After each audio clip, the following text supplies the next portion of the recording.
대통령은 바꿨는데 우리 사회가 아직 안 바뀌었잖아요. 네, 그걸로 보면 딱 대통령 하나 바꾸고 장관들을 다 임명을 했는데 이 장관들이 일을 하려면 실장, 산하기관의 기관장, 감사 이런 사람들이 자기랑 뜻이 맞아야 됩니다. 근데 이것들을 전부 다 알박기를 해놔가지고 대통령이 임명하는 자리가 대통령 이름으로 임명장에 나가는 자리가 한 3,600개 정도 돼요. 그 중에 지금 몇 개, 300개도 지금 못 바꾼 거예요. 10분의 1도 안 돼. 장관 포함해서. 그런데 이 공무원들은 공무원대로 뭐 임기가 있다고 보고, 또 기관장대로 무슨 어디 이사장, 사장, 감사 이런 사람들은 다 자기네 정관에 임기 2년, 임기 3년이나 써있거든. 그거 갖고 버티는 거예요. 그런데 이 문재인 좌파 정권, 좌파 세력이 5년 전에 박근혜 대통령 끌어내리고 감옥 보내고 정권을 사실상 탈취했잖아요. 그러니까 알바티 할 수도 없어서 그냥 정상적인 인사로 해서 일하고 있던 사람들을 전부 적폐 세력으로 몰아가지고서 전부 다 막 뒷조사하고 감옥 보내고 막 이렇게 했잖아요. 그리고 원래 이제 아무리 정권이 바뀌어도 국정원장은 손대는 거 아니에요. 국가의 최고 기밀을 갖고 있는 사람이고 대통령 다음으로. 그러니까 대통령은 웬만해서는 감옥에 보내면 안 되거든. 문재인이만 예외야. 저번 대통령도 아니니까. 그런데 전직 대통령 2명에다가 국정원장을 4명을 감옥에 같이 동시에 집어넣는 거는 이거는 전 세계 역사에 이런 일이 없어요. 그 정도로 지난 5년간 문재인 좌파 세력의 칼바람이 아주 삼엄했어요. 그러니까 여러분이나 저나 살아남은 게 정말 천만 다행이지. 진짜 법 없이도 사니까 살아남은 거지. 뭐 조금 한 거라도 뭐 했으면 저놈들이 저를 그냥 뒀겠어요. 하여튼 그렇고 이제 문재인 좌파 세력은 그렇게 했는데 우리가 정권을 잡고 나서는 이게 법대로 하려다 보니까 시간이 너무 많이 걸리는 거야. 우선 이제 봐요. 검찰을 예를 들게요. 검찰이 제대로 진영이 갖춰줘야 수사를 할 거 아니에요. 저 문재인 5년 동안 저질렀던 범죄를 수사를 할 거 아니에요. 그러려면 우선 검찰총장을 바꿔야 되는데 검찰총장은 인사청문을 해야 되잖아요. 인사청문을 해야 되니까 이 좌파들이 절대 안 된다 하는 사람은 검찰총장을 인사를 하려고 그러면 그 전에 법무부 장관이 이 추천을 해야 되거든. 검찰총장을 하려면 법무부 장관부터 인사를 해야 되는 거예요. 그래서 이제 한동훈 법무부 장관을 먼저 임명을 하고 그리고 난 다음에 한동훈 장관이 청문 거쳐서 장관이 된 다음에 비로소 이제 인사를 할 수가 있는 거니까 추천을 해서 대통령이 제거하는 식으로. 그래서 검찰총장을 했어요. 그럼 검찰총장이 되고 난 다음에 이 사람이 대검에 자기랑 호흡을 맞출 대검에 여러 부장들이 있어. 이 부장들 인사를 먼저 해야 되는 거야. 그 다음에 전국에 그 대검 검찰총장이 전국의 지검, 지청, 고검 이런 사람들을 쫙 또 인사를 해야 되거든. 그리고 대검에 자기와 함께 일할 부장들을 쫙 인사를 해요. 이거 하는데 한 2달 걸렸어요. 그러니까 한동훈은 5월 달에 장관이 됐고 이원석은 7월 달에 총장이 됐고 그 다음에 이 지검장과 이 대검 부장들은 9월 달에 인사가 끝났어. 그리고 나면 이제 이 사람들 밑에 있는 실질적으로 수사팀장들 있잖아요. 이런 사람들이 그때 비로소 수사가 이제 인사가 쫙 되는 거예요. 여기까지 돼야 검찰이 총장 이하 중간 간부들이 인사가 끝나는 거예요. 이렇게 해서 10월경에 비로소 진영이 갖춰졌어요. 10월경에 비로소 진영이 갖춰지고 이 사람들이 10월부터 이제 수사에 들어갔어요. 그러니까 대장동 사건 경우에도 문재인의 쫄개들이 수사팀을 구성을 해갖고 봐주기 수사하고 덮어버리기 수사하고 꼬리 자르기 수사를 해가지고 아무것도 아닌 것처럼 해가지고 결국 누구 잡아놓습니까? 김만배, 정동규, 뭐 요 몇 년 남욱, 뭐 요 몇 놈으로 정리를 하려고 그런 거예요. 그런데 이제 올 10월이 돼서야 비로소 대장동 수사를 실제로 다시 할 수 있는 수사팀이 구성이 된 거예요. 그래가지고 이 수사팀이 딱 한 달 수사해가지고 정진상이 김영희 잡아놓은 거예요. 딱 한 달 수사한 거야. 저 좌파 문재인이가 임명한 문재인 쫄개 검사들이 1년 동안 해갖고 다 덮었던 거를 새 수사팀이 들어서 가지고 한 달 만에 김영희, 정진상이 잡아놓고 이제 이재명까지 소환을 할 수 있게 된 거예요. 그러니까 그런 식이야. 우리가 정권을 잡으면 당연히 막 휘두를 수 있다고 생각하지만 그게 안 그렇다고요. 문재인이한테 충성하는 조직이 딱 짜여져 있고 알바키를 잔뜩 해놨는데 이 자들이 움직여야 말이지. 대통령이 돌아다니면서 대장동 수사할 수는 없잖아요. 대통령이 직접 탈원전 수사할 수는 없잖아. 결국은 장관을 거쳐서 검찰총장을 거쳐서 수사팀까지 가서 이 수사팀이 제대로 실력 있는 사람들로 구성이 돼서 얘네가 직접 사건을 수사해야 비로소 지금과 같이 연일 대장동 관련해서 새로운 사건들이 수사가 진전이 있고 막 이러잖아요. 그러니까 그렇게 하는데 시간이 엄청 걸린 거예요. 근데 이거는 정부 부처니까 그래도 어쨌든 인사로 할 수가 있어. 이건 임기가 따로 정해져 있는 게 아니잖아요. 검찰총장은 임기가 2년이지만 나머지 대검 부장들이나 지검장들이나 밑에 수사 차장검사나 또는 수사팀장은 임기제가 아니기 때문에 아무 때나 인사를 할 수 있으니까 그나마 이렇게 된 거예요. 그런데 대통령이 임명하는 3,600개짜리 무슨 기관장 이런 것들이에요. 근데 도로공사 사장이다, 인천국제공항공사 사장이다, 뭐 무역협회 회장이다, 뭐 코이카 이사장이다 이런 자리들이에요. 실제로는 이런 자리에 수많은 사람들이 고용돼 있고 여기에 수많은 비리가 있거든. 그러니까 이런 사람들은 다 임기 2년 3년으로 정관에 써 있기 때문에 이걸 가지고 버티는 거야. 또 정부 부처 중에서도 장관은 임기가 따로 없어요. 대통령이 임명했다가 다음 날로 사표 내라 그러면 그 정치적 독립성이 굉장히 중요한 자리는 임기제로 만들어 놨어. 이건 꼭 나쁜 건 아니에요. 우리 자유파 입장에서도 그렇게 하자고 했던 거니까.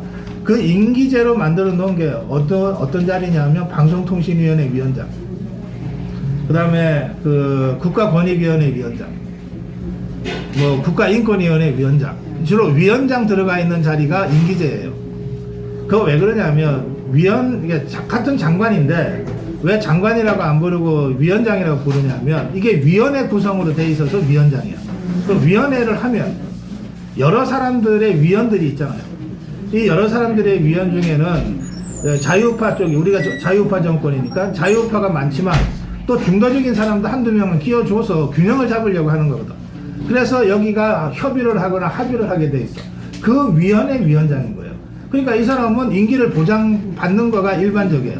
그러니까 전현희 같은 자가 나 임기 보장 받았다, 나 아직 임기 남았다 그러고 사표를 안 내고 버티는 거야. 그러면 강제로 끌어낼 방법이 없어요. 그러니까 어쩔 수 없이 본인이 스스로 내가 문재인 정권 때 임명됐는데 워낙 철학과 가치가 다른 윤석열 정부에서는 내가 장관급 위원장을 하는 것이 적절치 않다 생각해서 양심적으로 그만두면 좋은데 이것들이 그만두지 않는다고. 또 그만두지 않을 사람들로 문재인이가 임기 얼마 안 남기고 다 임명을 해놓은 거예요. 그러니까 이 자들은 버텨라고 하는 미션을 받고 거기에 들어간 거거든. 그러니까 버티는 거야. 그리고 단순히 개인적인 욕심이 아니고 이게 이제 여기 좌파 진영이 이렇게 있잖아. 여기에서 너네는 우리를 대표해서 우파와 싸우라고 그 자리에 보낸 거다. 함부로 네 것들 마음대로 그만둘 수 있는 자리가 아니다. 너 버티지 못하고 그만두면 너 우리 동네에서는 너 이제 끝난다, 매장된다, 이렇게 계속해서 겁을 주는 거야. 그러니까 전현희가 그래서 버티는 거고 한상혁이가 그래서 버티는 거예요. 이걸 버티기로 시작하면 강제로 끌어낼 방법이 없어요. 그러니까 이제 우리가 할 수 있는 합법적인 방법은 두 가지인데, 하나는 이제 감사원이 이런 국가기관, 정부기관에 대해서는 감사를 할 수 있잖아. 감사를 통해서 여러 가지 문제가 발견이 되면 이제 책임을 묻는 방식으로 이제 압력을 가해서 그만두게 하는 거예요. 이거는 합법적인 압력이에요. 그래서 감사원이 지금 엄청 바쁜 거예요. 감사원이 무지무지 바빠. 다행히 이 감사원도 감사위원회야. 감사원장은 있지만 거기에 감사위원들이 7명인가로 돼 있어. 그래서 여기서 합의를 해야만이 뭐가 되도록 돼 있는데, 실제로 감사원은 중요한 결정은 감사위원회에서 하지만 실질적으로 어느 기관을 감사한다고 하는 결정을 하고 실제로 감사를 막 진행하는 것은 감사원 사무총장이 하는 거예요. 이 감사원 사무총장 유병호를 우리 정부가 들어서면서 임명을 했어요. 그러니까 이 사람이 일을 잘해요. 그래서 이 사람이 이 좌파들이 알박기한 기관 같은데 계속해서 직무 감찰을 해가지고 여러 가지 문제점들을 드러내고, 그러니까 그중 그래도 좀 양식이 있고 좀 그런 사람들은 그 감찰이 들어오면 아, 이건 나대로 사표 내는 시그널인가 보다 하고 알아서 사표 내기도 하고, 그렇게 해서 일부 조금씩 정리되고 있는 거야. 그런데 처음부터 버티기로 작정하고 알박기로 내려온 사람들은 그런다고 해서 그만두질 않아요. 계속 버티고 있어. 그러니까 그 경우에 어쩔 수 없이 감사원이 감사를 해서 혐의가 잘못이 좀 심각하다 그러면은 수사 의뢰를 해요. 그러면 그때야 비로소 검찰이 수사를 할 수 있는 거야. 그렇게 해서 문제가 드러나면 이제 감옥에 보내거나 재판장에 세우는 방식으로 해서 그만두게 하는데, 이거 하나하나가 무지무지 힘든 일이에요. 걔네는 그거를 드러내놓고 살겠어요? 만약에 잘못했다고 치면 전부 감춰놓고 있겠지. 하나하나가 전쟁이라고요. 이제 그런 식으로 지금 진행되고 있어서 여러분들이나 저나 우리 자유파 국민들이 윤석열 대통령 뽑아놓고 난 다음에는 속 시원하게 이재명이 문재인이 처리하고 저 5년간 쌓였던 좌파 적폐를 그냥 통쾌하게 청산하고 이런 거 보고 싶었잖아요. 그런데 뽑아놨는데 뭐 절로 되는 게 없잖아. 문재인이도 양산에서 큰소리 쳐, 이재명이도 저렇게 맨날 뺀질뺀질하게 얼굴 내밀고 다녀, 뭐 감옥에 잡혀가는 놈도 별로 안 보여. 그러니까 윤석열 대통령에 대해서 실망이 생긴 거죠. 야, 저렇게 무능할 수가 있냐, 저렇게 하라고 뽑았냐. 근데 이거는 이 구조를 이해하면 기다려줘야 되는 거예요. 이렇게 칼이 아직 자기 손에 없는데 어떻게 휘두르냐고. 지금 간신히 검찰이라는 칼이 이제 윤석열 대통령 손에 들어간 거예요. 근데 경찰이라는 칼은 아직 안 들어온 것 같아. 이번에 이태원 참사를 보면 경찰이 제대로 안 움직이잖아요.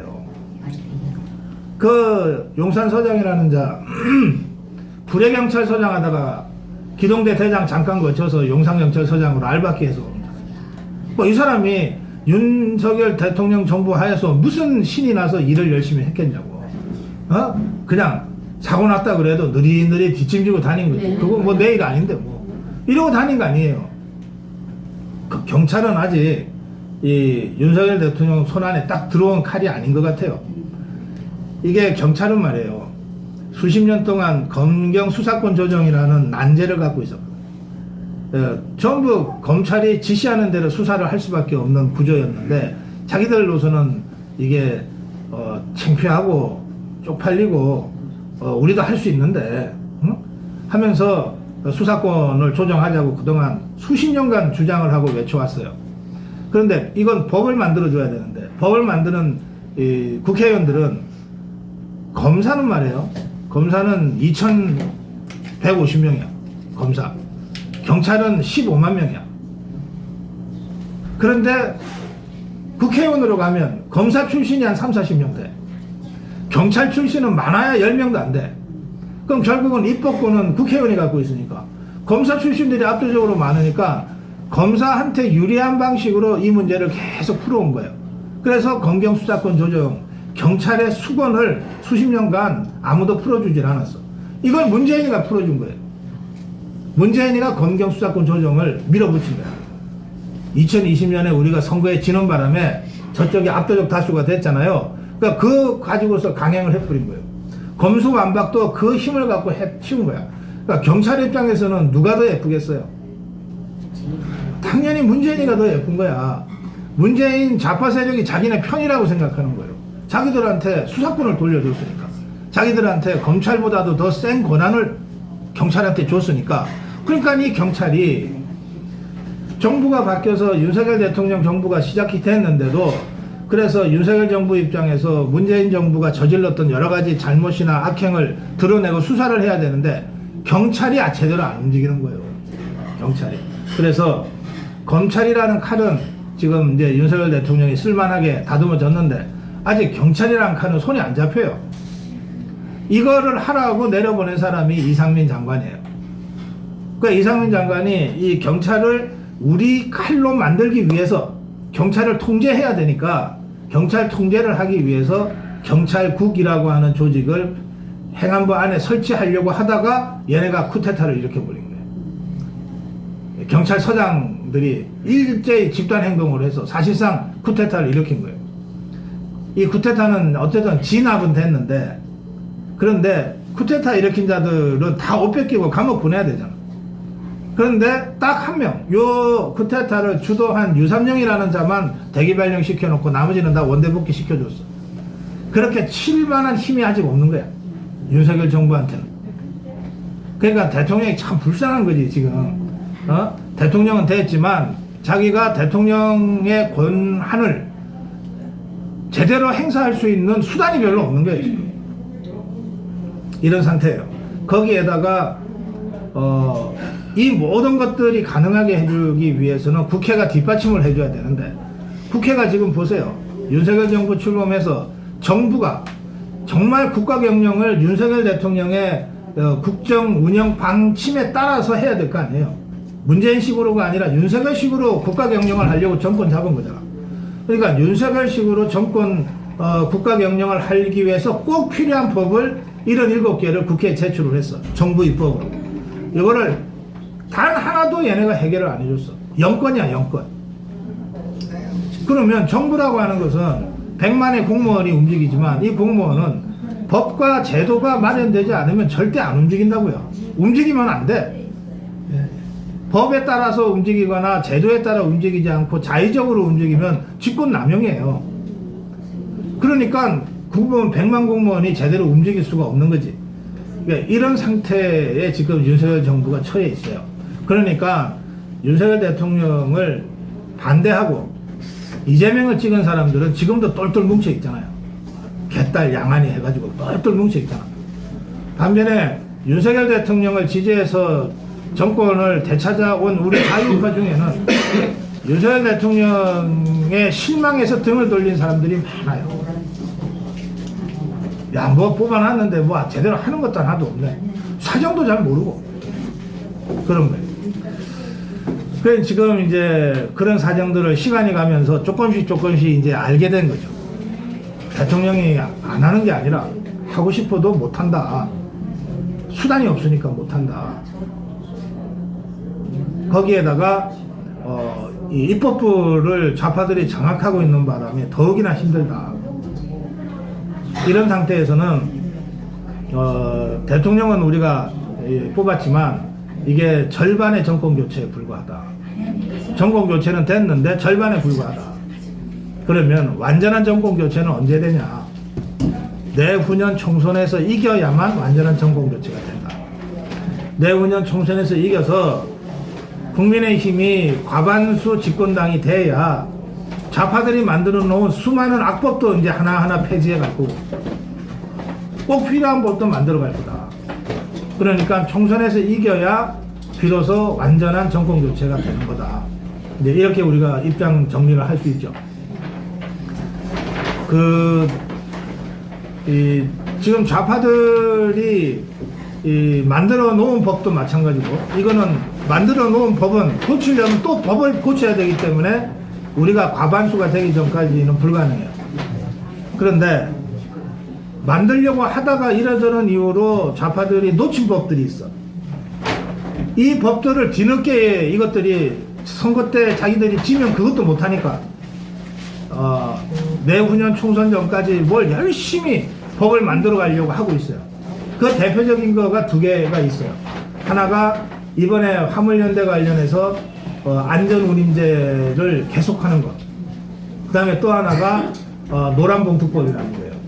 자, 이 안전운임제 이제 여러분들 맨날 보시니까 잘 아실 텐데 안전운임제는 뭐냐 하면 위험한 화물을 이게 시간에 쫓겨가면서 막 과속을 하고 할 수밖에 없는 이 구조에서 운임을 올려서 좀 안전하게 화물차주들이 운전할 수 있도록 하자는 식으로 입법 이름을 붙였어. 안전화물제.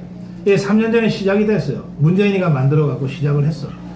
그런데 3년 동안의 성과를 보면 임금은 화물차주들한테 들어가는 운임은 확실히 올라갔어. 사고는 더 늘었어. 이게 뭐예요? 안전이라는 말은 그냥 저것들이 갖다 붙인 것에 불과한 거예요. 화물 운임을 올려줘서 사람들이 과속하지 않고 과적하지 않게 만들어서 안전하게 만들자는 게 이 입법 취지인데 실제로 사고는 더 늘었다면 이거는 더 위험해졌다는 거 아니에요. 그러니까 결국 안전운임제는 허구다. 그런데 지금 화물연대는 이 안전운임을 이제 올해 말 12월 31일이면 이 법이 끝나게 돼 있어요. 법이라고 하는 거는 헌법같이 우리가 고치기 전에는 영구적으로 가는 법이 있고 특별법 같이 몇 년까지 한다라고 한시적으로 정해놓은 법들이 많아요. 이 법은 끝나면 끝나야 되는 거야. 그게 일몰이지. 이제 해가 떨어지면 끝나는 거. 일몰제. 이게 화물연대에 적용되는 화물차주들한테 적용되는 안전운임제는 올해 12월 31일까지만 하도록 처음에 법을 그렇게 만들어 놨어. 여야가 합의해서. 그러면 법대로 연말에 끝내야 되잖아. 화물연대가 이거를 연장해 달라고 지금 집단 운송 거부를 하는 거예요. 이걸 연장해 달라. 그래서 원희룡이가 얘네들하고 한 4, 50번을 대화를 했어요. 해서 합의를 한 게 뭐냐면 그러면 한시적으로 3년 더 연장해 줄게. 3년 더 연장해 줄게를 합의를 한 거야. 합의를 해놨어. 다만 이렇게 하려면 법을 고쳐야 되니까 국회에서 이 3년제 3년 동안 연장하는 것에 대한 국회 법안 처리를 기다리자. 이렇게 되어 있는데 이것들이 3년으로 안 돼.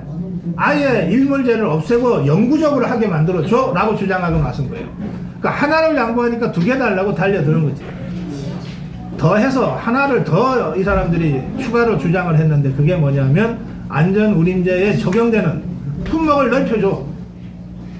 모든 화물로 넓혀. 그러면 화물 전체에 다 적용해 달라는 거거든.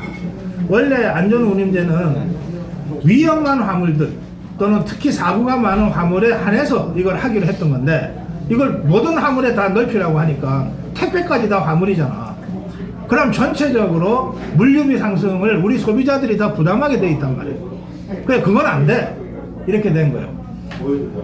안전운임제 3년 연장까지는 이미 합의를 해줬으니까 그것까지는 할 수 있어. 그러나 다른 품목으로 확대한다거나 또는 이걸 영구히 해달라거나 하는 것은 절대 할 수가 없어. 이래갖고 팽팽하게 싸우다가 결국은 이 화물연대가 집단 운송거부에 들어간 거예요.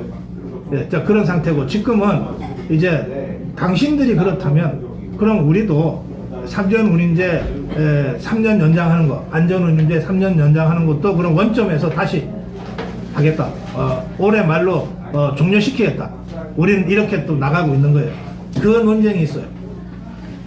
이 경우에 이 법을 좌파들이 169석이 있으니까 고칠 수 있어, 국회에서.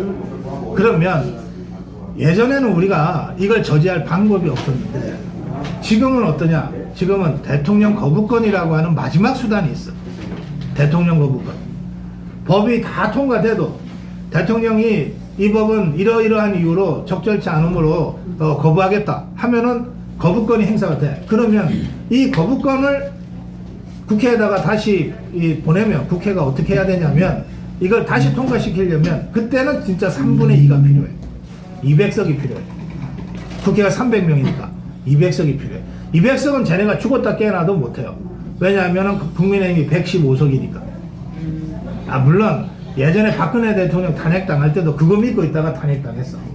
김무성이 유승민이 이것들이 집단적으로 배신하는 거를 생각을 미처 못해가지고 절대 탄핵 안 당한다고 그랬거든. 탄핵 한 100날 내봤자 120명이 반대하는데 어떻게 3분의 2가 안 되는데 무슨 탄핵이냐 이랬단 말이에요. 이 바닥 무너지는 줄 모르고. 어쨌든 대통령 거부권이라는 마지막 수단이 있어요. 노란봉투법도 똑같아. 노란봉투법은 이 법이 좌파들이 추진하는 대로 통과가 되면 불법적인 파업을 해서 뭔가 이 손해가 발생했을 때 이거를 기업이 민사소송을 할 수 있도록 되어 있는데 그건 너무나 당연한 거잖아. 불법 행동으로 내 재산이 피해봤으면 나 민사소송 해야 되는 거 아니야. 이걸 못하게 만드는 게 노란봉투법이에요. 이건 이제 이 노동자들이 민노총이 제일 겁내는 게 이 민사소송이에요. 민사소송이에요. 이 민노총은 우리 자유우파하고 달라서 이 민노총이 좌파들은 민노총이 중심이잖아. 113만의 조합원이 있잖아. 이 조합원은 회사에 따라 조금씩 다르겠지만 월급 받으면 원천 공제를 해요. 조합으로 들어가. 원천적으로 이 월급에서부터 원천 징수를 해. 그래서 조합으로 들여보내요. 그러니까 얘네는 이 자기들 활동을 위한 활동비가 제 짐작으로는 수백억 이상 쌓여 있어요. 자, 113만 명이 매달 얼마씩 낸다고 생각을 해봐요. 그거 어디서 저것들 삥땅 뜯고 횡령 안 했으면 그게 남아있을 거 아니에요. 그게 수백억이 매해 쌓이는 거예요.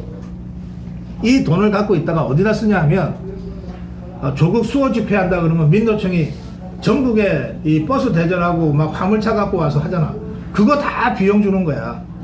밥 사주고 술 사주고 너 다 그거 투쟁 비용으로 해요. 그 자기들 입장에서 그거 투쟁이니까. 총파업이 벌어지면 일을 안 하잖아. 일을 안 하면 이 사람들이 당장 집에 갖고 갈 월급이 없잖아. 그 월급을 얘네가 이 돈에서 내줘요. 이게 파업 자금이야. 비상시에 자기들이 총파업을 1년에 한 번 하거나 뭐 2, 3년에 한 번씩 할 때 대비해서 비축해 두는 거야. 우리는 굶어 죽지 않을 정도의 자금을 가지고 싸운다 이거지. 이제 그런 거예요. 이 파업 자금을 가지고 얘네가 싸우거든. 그런데 싸움을 하다가 보면 이제 감옥에 가는 사람도 생기잖아. 이번에 쇠구슬 쏴갖고서 아마 감옥에 갈 거예요. 그러면 이 사람한테 어떻게 하냐. 민노총 조합원이잖아. 그럼 민노총이 이 사람 감옥에 가 있는 동안에 월급 다 줘요. 회사에서는 안 주지. 감옥 가 있는데 어떻게 회사에서 월급을 줘. 이 사람이 받았던 월급 이상으로 민노총에서 주는 거야 매달. 그걸 가족 수당한테도 줘. 그리고 이 사람이 어쨌든 이렇게 해서 갔다 왔잖아. 뭐 5년을 살건 3개월을 살건 되게 오래 안 살아요. 이렇게 단순 사건의 경우에는. 그러면 한 몇 달 살고 나오면 어떻게 되냐면 이 사람 평조합원인데 쇠구슬 싸고 들어갔어. 그러면 한 2단계 정도 계급이 올라가. 이 사람 별 달고 나온 거 아니야. 그러니까 이 민노총 조합원들 중에 이 좀 그 핵심적인 사람들은 감옥 가는 건 하나 두려워하지 않아요. 감옥 가면 내 월급에다가 더해서 우리 가족 수당들까지 하고 나가면 한두 계급 승진되고 월급 올라가고 또 그 동네에서 영웅되잖아. 뭐가 겁나요? 그리고 맨날 파업한다 뭐 한다 쫓아다니는데 감옥 가서 한 두어 달 운동이나 잘하고 주는 밥 새끼 딱딱 먹고 나오는데 건강해져서 나오지. 그러니까 별로 감옥에 가는 걸 겁은 안 내 이 사람들. 그런데 어디서 겁이 나냐? 민사소송 들어왔을 때. 민사소송 들어와서 좋아 그래 니 뭐 감옥은 안 가도 돼. 대신에 너 우리 회사에 손해 끼쳤으니까 5억 물어내. 그래서 민사소송 진행을 해서 5억을 물리게 되면 집에 차압 들어가잖아요. 월급 차압 당하잖아. 이것까지는 민노총이 못 해주거든. 조직이 못 해준다고. 이건 개인이 감당할 수밖에 없어. 이게 제일 겁나는 거예요. 그래서 민노총이 이재명이한테 다른 거 요구 안 하고 야 요거 하나는 네가 풀어줘. 우린 민사소송이 너무 겁나. 이 민사소송을 원천적으로 못하도록 좀 어떻게 좀 해봐. 이게 노란봉투법이에요. 그러니까 이 노란봉투법이 통과가 되면 월급 차압당하고 집 차압당할까봐 민사소송 겁나서 조심했던 자들이 이제 조심할 이유가 없어지지. 그야말로 파업이 과격하게 되는 거예요. 그리고 우리 기업주들은 뻔히 불법 행위해서 내 재산 손에 끼치는데도 민사소송도 못하겠고 완전히 손발이 묶이는 거예요. 그래서 불법 파업 조장법이라고 우리가 부르는 거예요. 그러니까 이것도 좌파가 169석이나 되니까 통과시킬 수 있잖아요. 그러면 그때 윤석열 대통령의 거부권이라는 마지막 저지수단이 있어요. 그래서 이 두 법은 걱정할 거 없어. 윤석열 대통령이 거부권을 행사 못해. 그런데 거부권을 행사한다는 건 뭐냐면 대통령이 마지막 수단을 쓰는 거잖아. 허구한 날 마지막 수단을 쓰고 있을 수는 없잖아요. 근데 이건 그야말로 몇 년에 한 번씩 어쩔 수 없이 불가피할 때 국민들한테 이해를 구하고 양해를 구하고, 이 법이 너무너무 악법이라서 제가 대통령 권한 중에 있는 이 거부권이라는 마지막 수단을 제가 쓸 수밖에 없습니다. 국민 여러분, 이러고 양해를 구하고 해야 되는 거예요. 한 번 쓸 때마다 대통령 두 어깨에 엄청 짐이 쌓이는 거야. 그러니까 지금은 어쩔 수 없어요. 윤석열 대통령 거부권 밖에는 이 좌파들이 악법에 저지할 수단이 없어. 그래서 제가 방송 때마다 이거 윤석열 대통령 거부권 행사해라 이러는 거예요. 자, 그런데 대통령한테 언제까지나 대통령 한 사람한테 이 모든 부담을 지어주고 갈 거냐 이거예요. 그러니까 1년 반 후에 있을 총선에서 우리가 과반수 정당이 돼서 대통령 부담 덜어주고, 좌파들이 만들어 놓은 악법들, 거부권은 만들어 놓은 데 대해서는 행사할 수가 없어. 만들 악법에 대해서는 행사할 수 있는 거야. 이미 만들어 놓은 거 고쳐야 될 거 아니에요. 그걸 하기 위해서라도 과반수가 꼭 필요한 거예요. 그렇죠. 자, 그런데 이제 마지막 결론. 이 과반수를 하려고 그러면, 저는 이제 맨날 선거 평론하고 정치 평론하니까 머릿속에 253개 지역구가 다 들어가 있어요. 서울에서, 수도권에서 120석인데 경기도, 서울, 인천, 여기서 우리가 최소한 60개는 우리가 이겨야 돼요. 절반은 이겨야 돼요. 절반은. 우리가 영남에서는 우리가 압도적으로 이긴다고 치면 영남 다 합쳐봤자 67개밖에 안 돼. 저쪽은 호남은 다 먹을 거고. 그 나머지 충청도가 한 20 몇 개 되고, 강원도 포함, 제주도 포함해서 한 30개쯤 되거든요. 그러니까 영남에서 우리가 다 이긴다고 치고, 충청도, 강원도, 제주는 우리가 지고 강원도는 이기고 뭐 충청도는 어서 비슷하다고 치면, 수도권에서 절반을 하면 우리가 과반이 돼요. 수도권에서 절반을 하면. 근데 잘 아시다시피 수도권은 우리가 늘 불리했던 지역이거든. 그래서 저는 이렇게 보는 거죠. 이 선거를 볼 때 1년 반 후에 총선이 있잖아요. 그러면 그 총선으로 소급해서 가장 가까운 시기에 치러진 선거가 언제냐? 그러면 올해 6월 1일 치러졌던 지방선거예요. 그 다음에 또 그 다음으로 가까웠던 선거는 언제나 3월 9일 있었던 대통령 선거야. 이게 제일 가까운 선거였잖아. 그러면 대통령 선거도 지역구, 국회의원 지역구별로 득표가 다 계산이 돼 있거든. 그러면 대통령 선거에 윤석열이 이재명을 이겼던 선거고, 6일 지방선거에 우리가 좌파를 이겼던 이 선거고, 여기서는 무조건 이겨야 되는 거야. 여기서는 무조건 이겨야 되는 거야. 그렇게 따지면은 한 절반쯤 돼요. 그런데 이제 우리 문정혜 본부장님이 노원 중랑을 얘기해달라. 노원은 누가 이겼어요? 노원은 좌파입니다. 네, 좌파가 이겼어요. 중랑도 좌파가 이겼어요. 그렇죠. 그러니까 여기가 그렇게 따지면 우리 자유파 입장에서는 제일 불리한 지역이죠. 맞아요. 그러면 역으로 얘기하면, 근데 이게 이번에 차이가 크게 나진 않았어. 대통령 선거 때도 그렇고 지방선거 때도 차이가 크게 나진 않았거든. 나는 중랑은 될지 모른다 생각하고 왔다 갔다 했는데 어쨌든 아깝게 졌어요. 그 이제 진 이유 중에는 이 지방선거 경우에는 후보 경쟁력 문제도 무시할 수가 없어요. 특히 이게 구청장 뽑는 선거는 그 지역에서 얼마나 그 오랫동안 활동하고 지역 주민들과 이렇게 그 유착 관계가 잘 많이 커넥션이 돼 있냐 이거 갖고 따지는 거니까, 이 선거에서는 현직들이 무조건 유리해. 현직들이. 그러니까 좌파들은 다 현직이 나오거나 또는 국회의원 출신들이 나왔을 거고, 우리 쪽은 여기가 워낙 어려운 지역이라 가지고 왔다가 떨어지면 한 번 더 하겠다고 버텼어야 되는데 그렇게 버티질 못하고 자꾸 간단 말이에요. 자꾸 딴 데로 가버린다니까, 더 쉬운 데 찾아서. 그래서 그 후보 경쟁력에서 우리가 상대를 압도하지 못했어요. 지금 이 내후년 이제 국회의원 선거를 놓고 보면 여기에도 뭐 당협이 있고 당협을 이제 관리하는 사람들이 있고 하지만 저는 대대적으로 바꿔야 된다고 생각해요. 어차피 그 국회 서울 지역에 우리 쪽 국회의원이 8명인가 밖에 안 돼요. 예, 그 2020년 총선에서 이긴 국회의원들이니까 이 사람들은 진짜 경쟁력 있는 거야. 좌파가 싹쓸이를 할 때 살아남았으니까. 그러니까 권영세 같은 사람은 굉장한 경쟁력이 있어서 용산에서 살아남은 거지. 그런 사람들은 괜히 바꿀 필요가 없어요. 용산은 그냥 권영세를 내보내서 이겨야지. 근데 다른 지역은 우리 입장에서 특별히 이 사람이다 할 만한 기존의 당협위원장들 중에 이 사람이다 할 만한 사람들이 별로 없단 말이에요. 지역에 따라 조금씩 다르긴 하지만 전체적으로 보면 그래요. 그래서 이 경우에는 우리가 여당이지만 수도권에서는 야당식 선거를 치를 수밖에 없어요.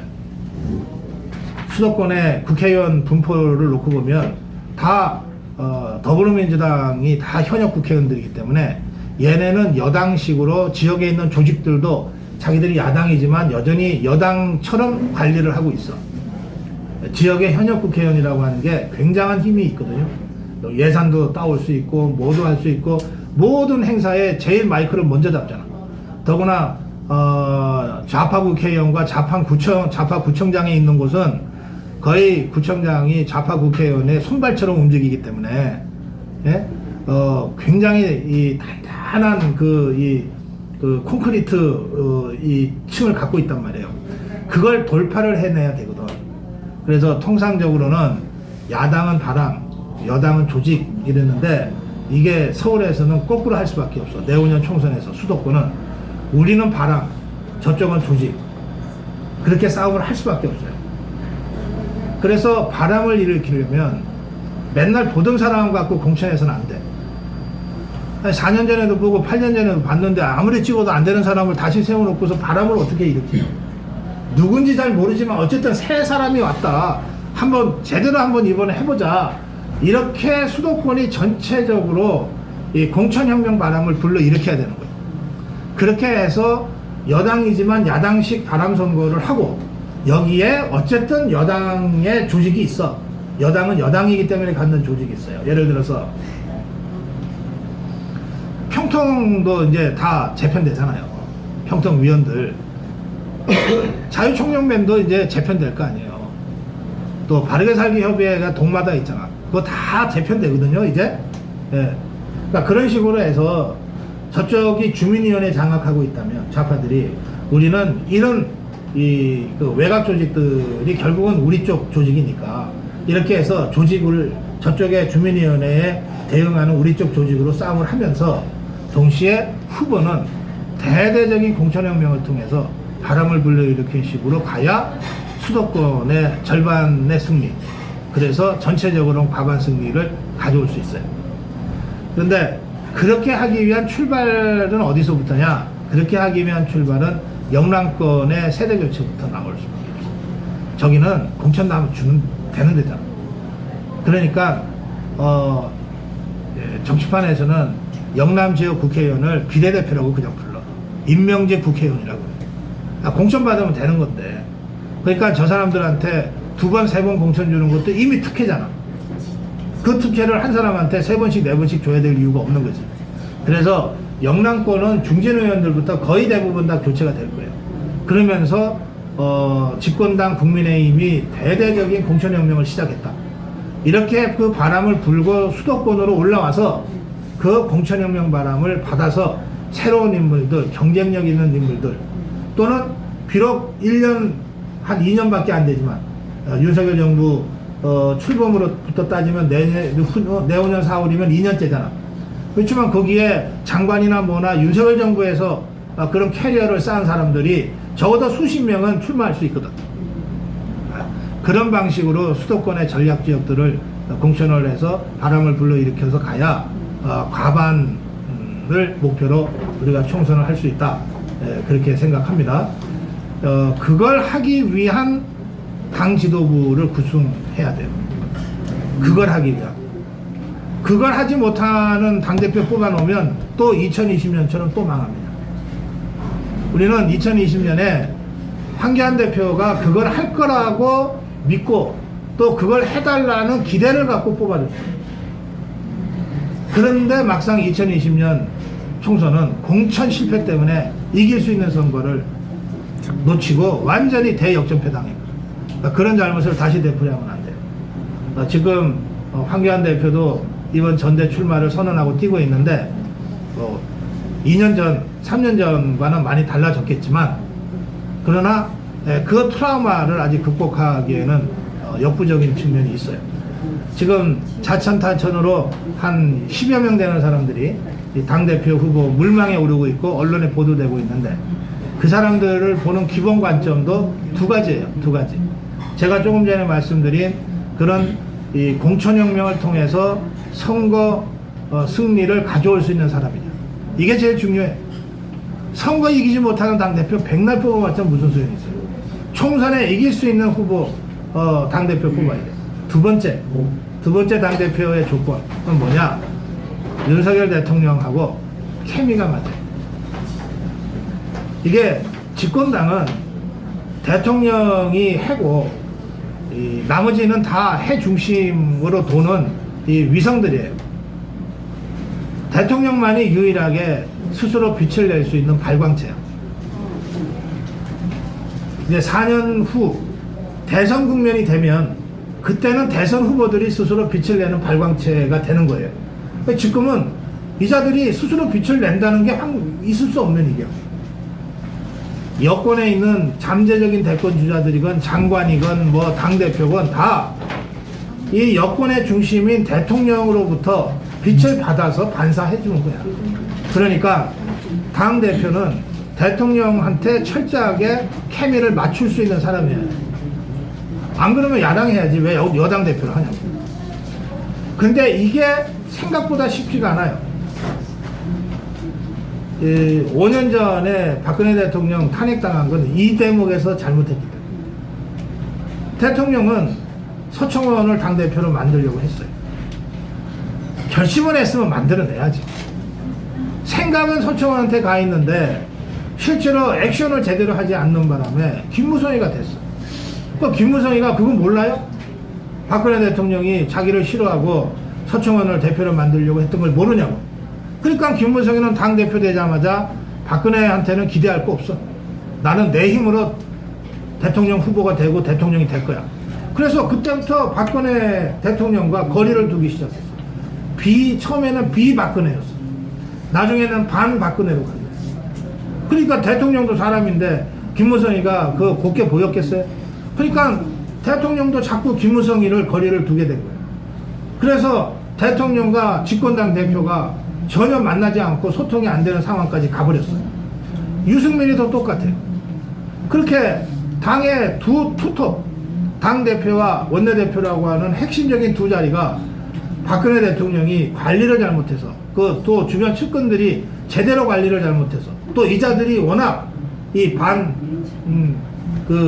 신의가 없는 자들이라서 이런 여러 가지 요소들 때문에 이자들이 배신한 거란 말이에요. 이자들이.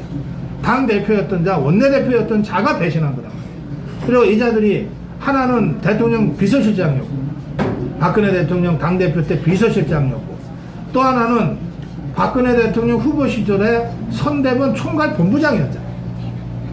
이런 최측근들이 관리를 잘못하는 바람에 비박근혜가 되고 반박근혜가 돼서 결국은 대통령 탄핵을 하는 집단적 배신을 저지르게 된 겁니다. 그러니까 대통령과 당대표가 케미가 맞지 않으면 5년 전에 우리가 생각하기도 싫은 그 비극적인 상황을 언제 다시 초래할지 모른다는 거예요. 그 점에서 대통령은 상수고 당대표는 변수예요. 대통령은 상수 아니에요. 5년간 상수고 당대표는 이 사람일 수도 있는 변수거든. 그럼 변수가 상수한테 맞춰야지. 당대표 하나 덜렁 뽑아놓고 대통령들은 이 사람한테 맞추라 그럴 수 있냐고요. 대통령한테 맞춰야지. 그래서 총선을 이길 수 있는 사람, 공천혁명을 통해서 총선을 이길 수 있는 사람, 그 다음에 대통령한테 정확하게 코드를 맞춰서 대통령의 성공을 위해서 서포팅 할 수 있는 사람. 이 두 가지 조건을 가지고 지금 거론되고 있는 사람들 중에서 누군가 한 사람을 100% 만족은 안 돼도 80, 90% 만족되는 사람을 선택해야 됩니다. 그게 지금 우리한테 놓여 있는 과제입니다. 한 말씀 하라 그러니까 한 말씀 했어요. 1시간 동안.